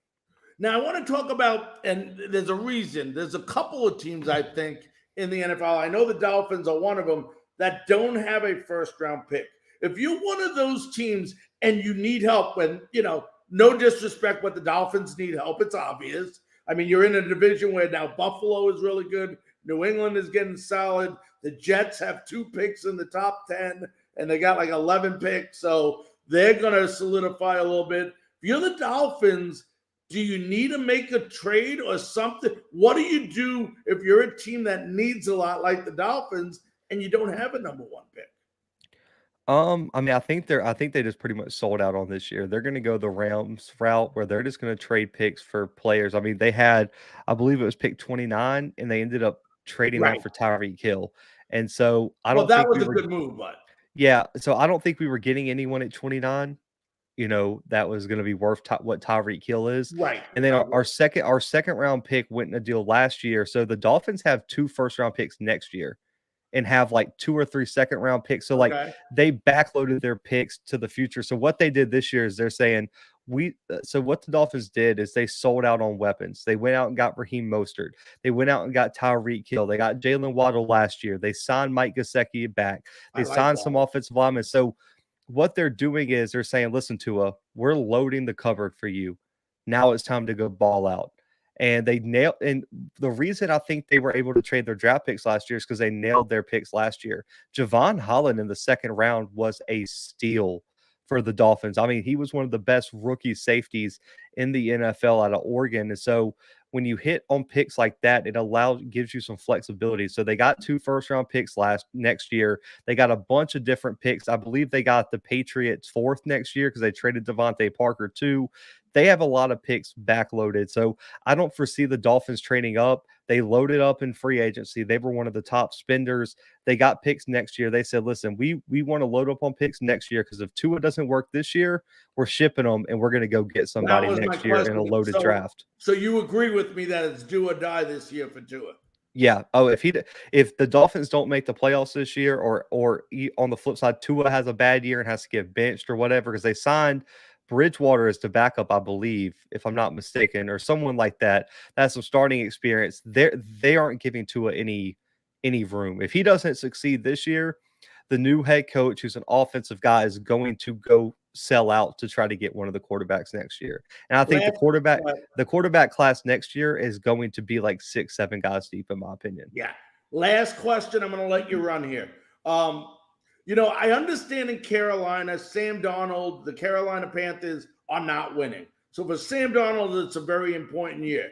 But when you switch gears over to the Tennessee Titans, there's a lot of talk about Tannehill, who has been really successful as a regular season quarterback here in Tennessee, but obviously, in the playoffs has not done a very good job for whatever reason. I'm not here to blame anyone. Do you think they're unfairly treating Tannehill, who was a former number 1 pick, unfairly here in Tennessee, or do you think that he should remain the quarterback here? No, I mean, the end game is Super Bowls. So, I mean, it's cool that you're winning the division. It's cool that you're getting to the second round of the playoffs. But until you win the Super Bowl, it's really all for naught. I mean, and the problem the Titans are going to have is they're not good enough to win a Super Bowl with Tannehill, but they're not bad enough to tank without him. They're too good with Derrick Henry. They're too good with the defense. They're too good with their wide receiving core led by A.J. Brown. So they're not gonna get a top pick. So where does that leave you?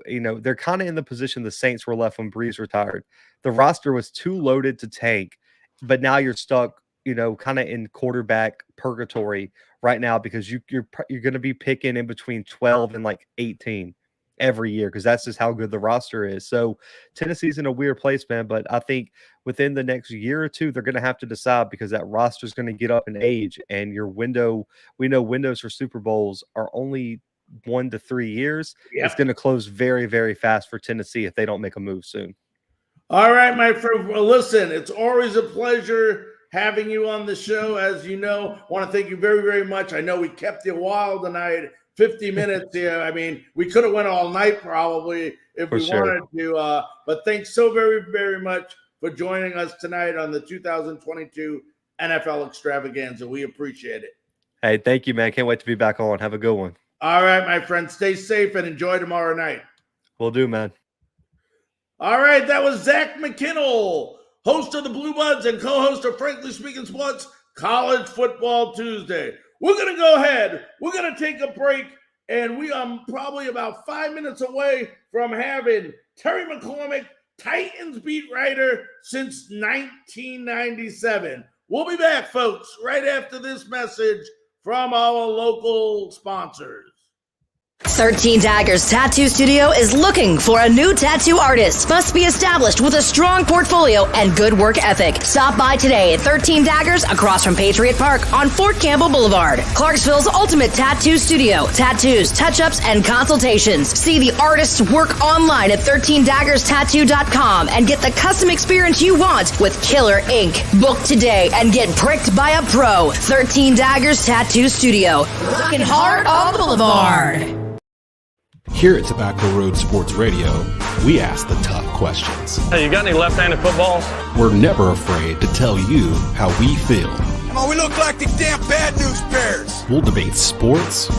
We'll debate anything. Man, you lying. You ain't never met Martin Luther King. Knocked the wind out of me. Yes, he did. No, he didn't. Yes, he did. No, he did not. No matter what, Tobacco Road Sports Radio has you covered. I'm gonna come right back at him. Soldier. You're listening to Tobacco Road Sports Radio. You are watching the Frankly Speaking Sports 2022 NFL Draft Extravaganza.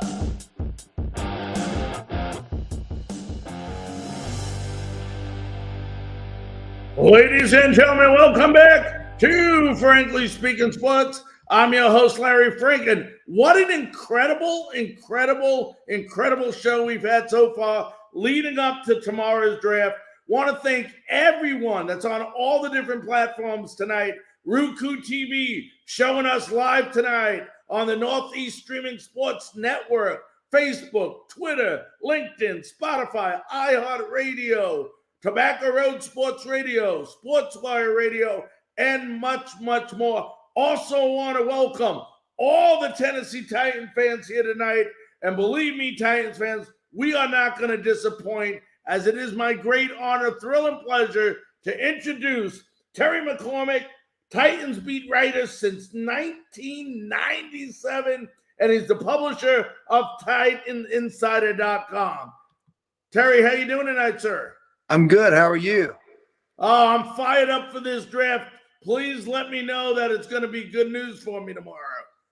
Yeah, I think you'll probably be pleased with the pick. Either way they go, I think even if they go wide receiver or if they go offensive line, I think they have to get a guy who can come in and plug and play, something that they've not been able to do the last couple of drafts for various reasons. Obviously, Caleb Farley with the knee injury last year, the Isaiah Wilson washout the year before. John Robinson knows he needs a draft closer to what he had in 2016 and 2019 because he needs some guys who can come in and help this roster and keep that Super Bowl window of opportunity open.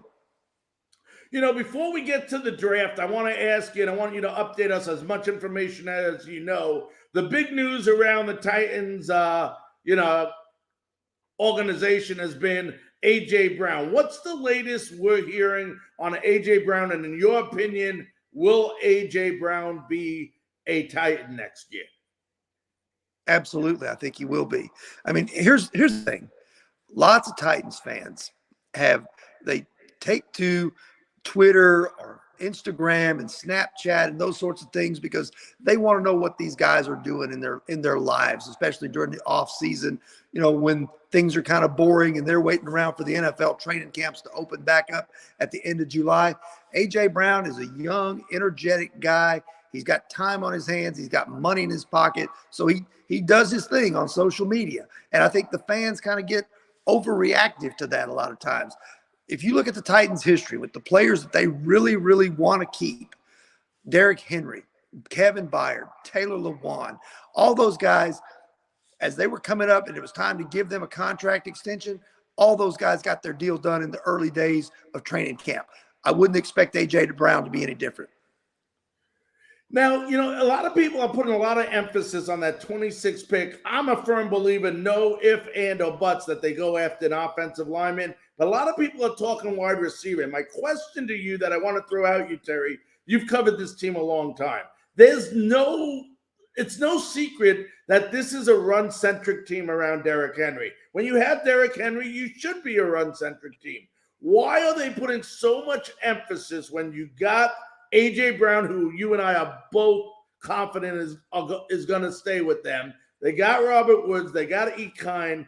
Why, when you run the ball so much, are you so worried with your first-round pick at going after wide receiver instead of waiting for the third or fourth round when you can still pick up that good fourth receiver? Well, that's a good question. It's a legitimate question. But I think sometimes, if you look at the way the league is going, the Titans are kind of the dinosaur, being the run-first team. They're not like everybody else. They're not chucking the ball around 50 times a game like the Kansas City Chiefs or the Los Angeles Chargers or some of these other teams that emphasize everything with the quarterback and the receiver. And some of that is dictated, like you said, by Derrick Henry. Some of that is that Ryan Tannehill is at his best when he's got the play action game to work with. But in order to keep up with an ever-evolving NFL, if you have the chance to draft a premier talent at wide receiver in the first round, especially not having a second-round pick, which is where they landed A.J. Brown a few years ago, if a guy like Treylon Burks is sitting there on the board, it would be very difficult to pass that guy up if he's sitting there at your pick, because where they are at 26, it's going to be borderline as to how many actual players with first-round grades they have on their draft board.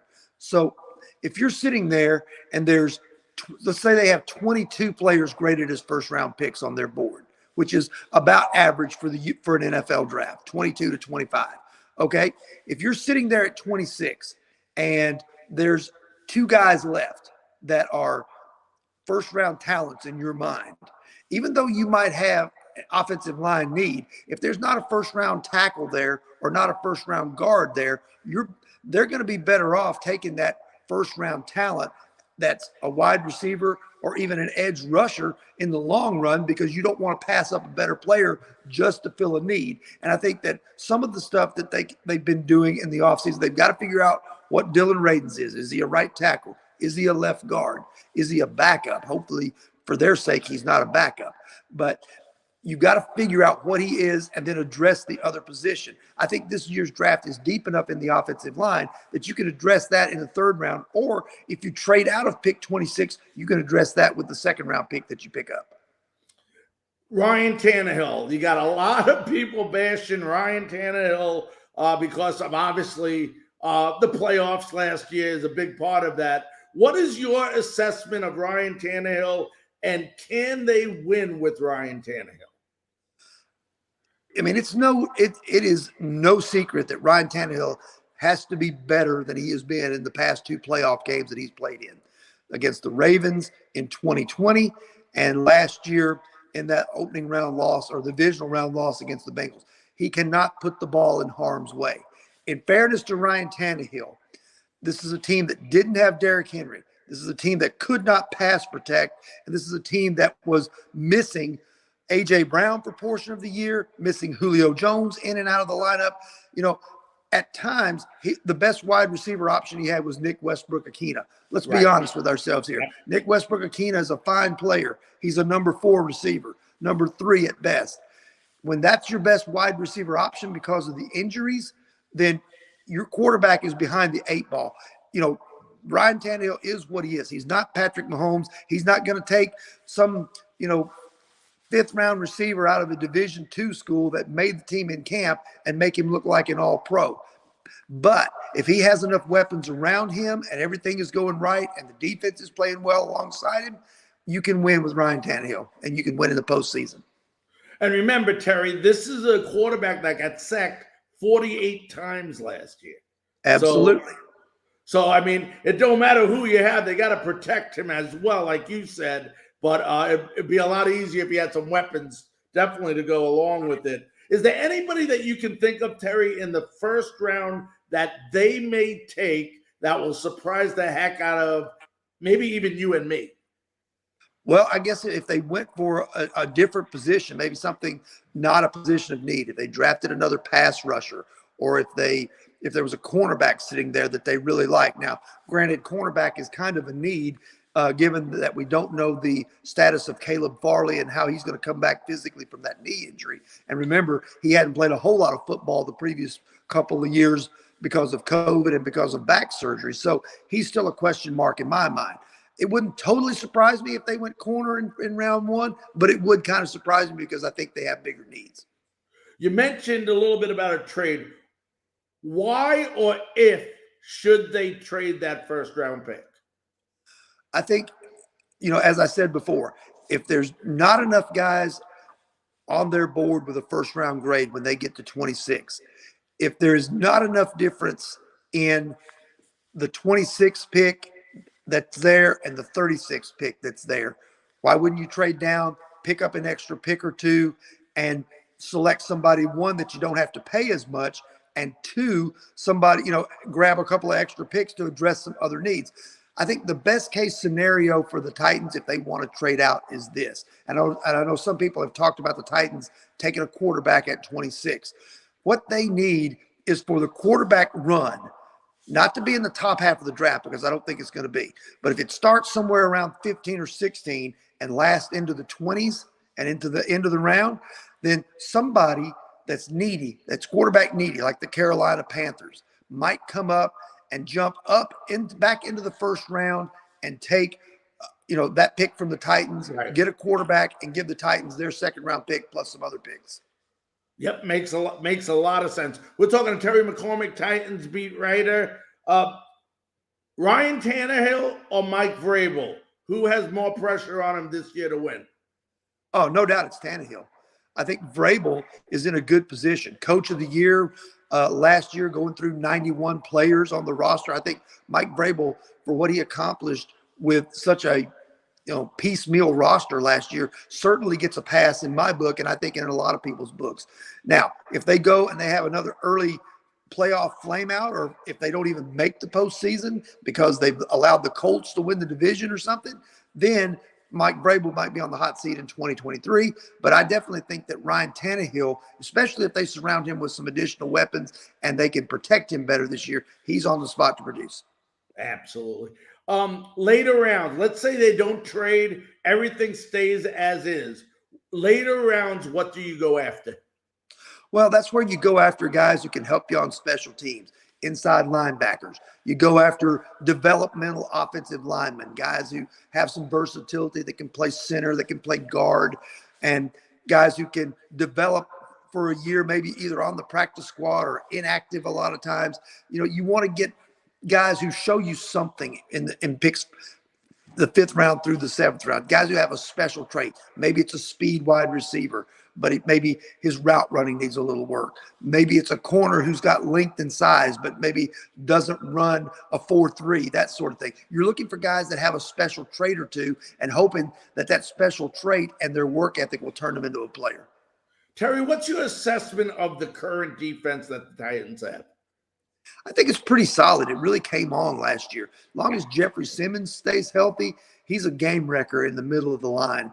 And I think it was a good move to keep Harold Landry, sign him to an extension. Do I think Harold Landry is the most important piece of the defense? No, I think Jeffrey Simmons is the most important piece of the defense.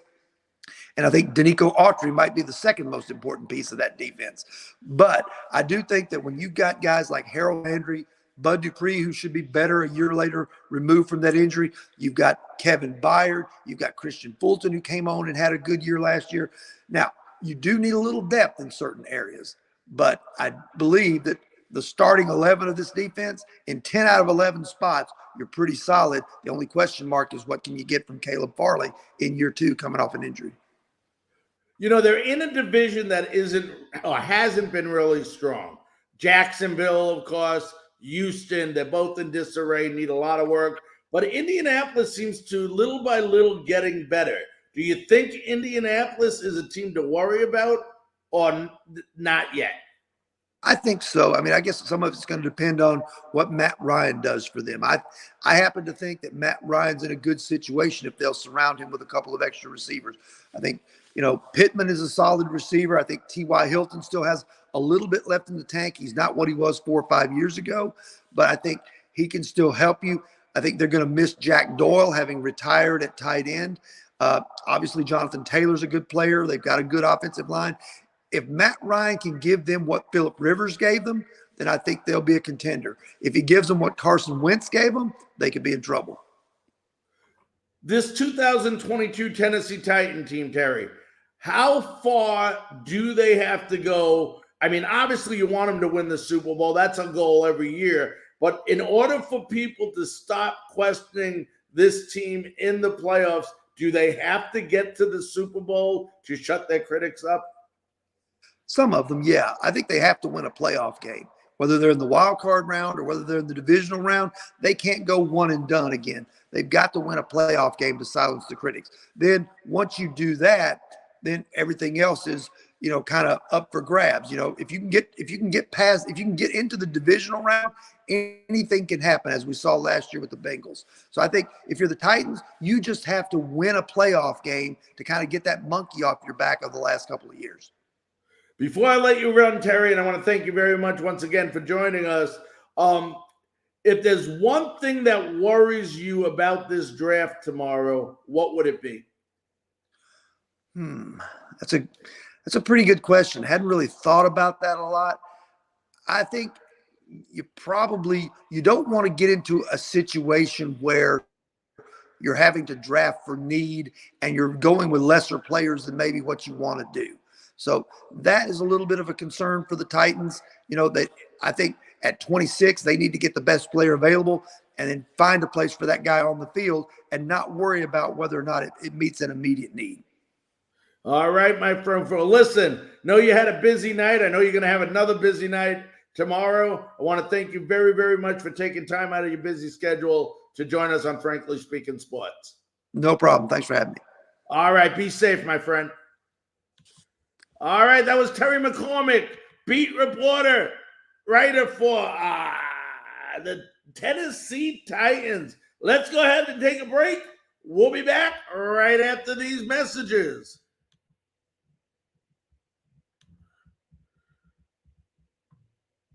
13 Daggers Tattoo Studio is looking for a new tattoo artist. Must be established with a strong portfolio and good work ethic. Stop by today at 13 Daggers across from Patriot Park on Fort Campbell Boulevard. Clarksville's ultimate tattoo studio. Tattoos, touch-ups, and consultations. See the artist's work online at 13daggerstattoo.com and get the custom experience you want with killer ink. Book today and get pricked by a pro. 13 Daggers Tattoo Studio. Rockin' hard on the boulevard.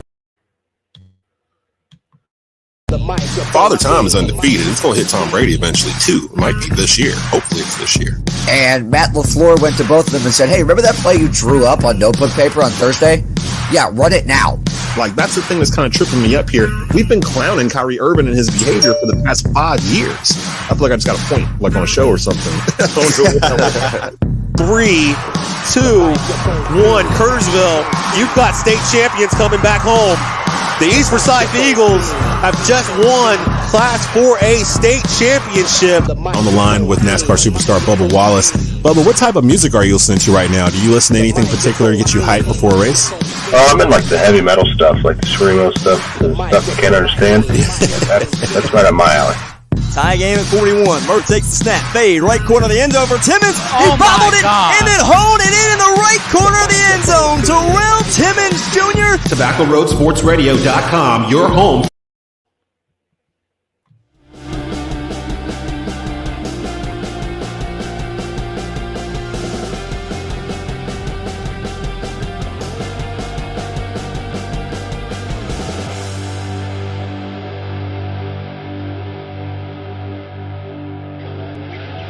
You are watching the Frankly Speaking Sports 2020 2022 NFL Draft Extravaganza. Ladies and gentlemen, welcome back to Frankly Speaking Sports. I'm your host, Larry Frank, and what a great couple of hours it was. It began with Jay Wilson.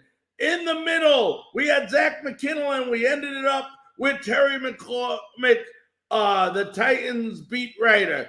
What a great night. What a great show. I do want to get to one message that came in, and a reminder for those of you, we still got a couple minutes left in this show. Actually, we have up to 15 minutes left in the show. Go ahead, leave a comment, leave a question, leave a thought. I'll get to it. We'll go ahead and place it on the air, and we'll talk about your thought or your question. But I had a fan from Tampa Bay. Actually, I'm assuming it's Tampa Bay. It's a Buccaneer question, and they want to know, should the Tampa Bay Buccaneers, this came on the phone, so I can't show it. It didn't come under the comment section. Want to know if in the late rounds, since Tom Brady could be, supposed to be his last year playing, should they go after quarterback? And thank you very much for the question, but I'm going to give you a big, fat no. No. Okay? You have a quarterback sitting on your bench that is competent enough and has studied enough and has played behind Tom Brady that is suitable to take that position. That is Kyle Trask. Kyle Trask right now in Tampa Bay is the quarterback of the future. I'm tired of hearing people say in areas that don't need quarterbacks, like Tennessee, like Carolina, at least right now, and Tampa Bay, you do not need a quarterback right now, especially in Tampa Bay. Kyle Trask, I believe he was a #1 draft pick, okay? Why the heck are you going to think about trading or going after another quarterback? You wasted all your draft on Kyle Trask not to play him. Now, I understand not playing him this year. You got the best ever, Tom Brady. But when Tom is done, it is Kyle Trask time in Tampa Bay. Fans in Tampa Bay, stop thinking about another quarterback when Tom Brady is gone. You have him. You have him, and you have him. He's sitting on your bench. His name is Kyle Trask. He played at the University of Florida. And oh, by the way, you picked him last year. Okay, very high in the draft. So forget about who takes over after Tom Brady. Kyle Trask is the man to take over when Tom Brady retires. Got some time left, folks. No matter what platform you're on, if you've got a thought about your team, want to know who I think they may pick, go ahead, leave a comment, ask a question under the comment section. We have up to 10 minutes left. Whether we go ahead and hold out for the last 10 minutes will be based on how many responses, comments, thoughts, or questions we get. In the meantime, I want to thank everybody that's listening on all the different platforms for tuning in. What an unbelievable show we had tonight. We are all over Facebook right now. We are on LinkedIn. We are on YouTube. We are on Twitter. We are on Roku TV Northeast Streaming Sports Channel. Tomorrow, this entire show, if you want to listen to it again, you can go to tobaccoroadsportsradio.com. That's tobaccoroadsportsradio.com. You can go ahead. You can listen to us. It's 11 a.m. Eastern time. We're on every Tuesday, Wednesday, and Thursday morning. And then you can go ahead and watch the rundown on Saturday on tobaccoroadsportsradio.com and listen to it, as well as Frankly Speaking Sports is always part of that great show by Desmond Johnson and Tobacco Road Sports Radio. So lots and lots of platforms tuning in tonight. Hopefully we get a question or two here or a comment. If not, that's okay. I know it's been a long show, but hopefully it's been well worth it, especially all you football fans, Titan fans. Unbelievable interview. Terry McCormick, we thank him so much. Did I tell you or did I not tell you, folks, how knowledgeable Zach McKinnell is? The best in the industry, and he proved it once again tonight. I don't care who you talk about. You can call Kirk Herbstreit, who, by the way, I want to wish the best of health. I know he's going through some health issues right now. We're thinking of him here on Frankly Speaking Sports. He's better than Lee Corso. He's better than Tim Tebow and all those other analysts that talk about college football. No one is better. I will put this guy up to anyone, any analyst in college football.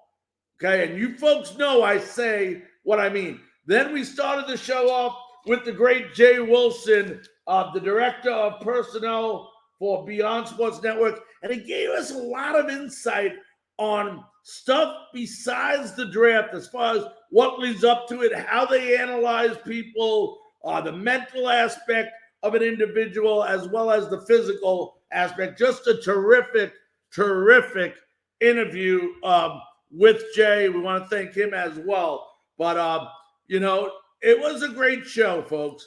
And the draft is tomorrow. And once again, you know, I don't make fun of anyone's draft.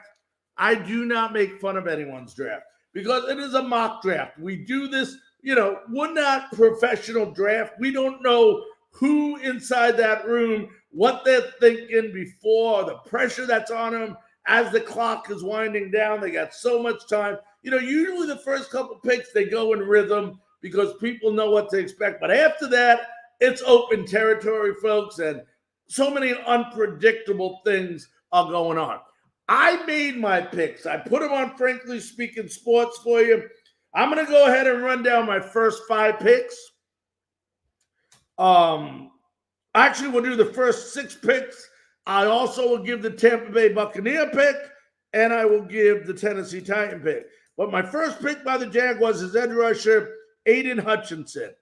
Let me see if I got this up here, folks. I might still have this from last night here. Let's see if we have it.